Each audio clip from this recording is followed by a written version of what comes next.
बात करते हैं ईरान के एक और अपडेट की। ईरान में मोसाद का एक और एजेंट गिरफ्तार कर लिया गया। पश्चिमी ईरान से मोसाद का एजेंट गिरफ्तार किया गया है। ईरान ने ड्रोन से भरा हुआ एक ट्रक भी जब्त कर लिया गया है। असल में मोसाद इजराइल की खुफिया एजेंसी है और ये ईरान में कई सारे इसके एजेंट एक्टिव हैं और वो ईरान में ही कई सारी ऐसी चीज़ें हैं जो कि ईरान को, ईरान के तमाम इलाकों को नुकसान पहुंचा सकती हैं। वो उनकी आवाजाही बनी हुई है और इस वक्त की जो खबर आपको बता रहे हैं कि ईरान ने मोसाद का, जो कि इजराइल की खुफिया एजेंसी है, उसका एक एजेंट गिरफ्तार कर लिया गया है। उसके पास से कई सारे ड्रोन्स भी बरामद किए गए हैं जो कि आपकी तस्वीरों में दिखाई दे रहा है।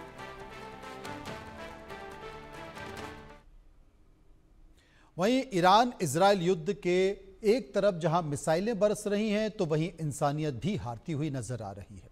दरअसल युद्ध में ताबड़तोड़ मिसाइल अटैक के बाद जहां इमारतें मलबे में तब्दील हो रही हैं तो वहीं चारों ओर चीख पुकार भी मची है और रोते बिलखते लोग भागकर अपनी जान बचा रहे हैं। पूरी रिपोर्ट देखिए।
ईरान इजराइल युद्ध के बीच दिल को छू लेने वाला ये नजारा हर ओर नजर आ रहा है।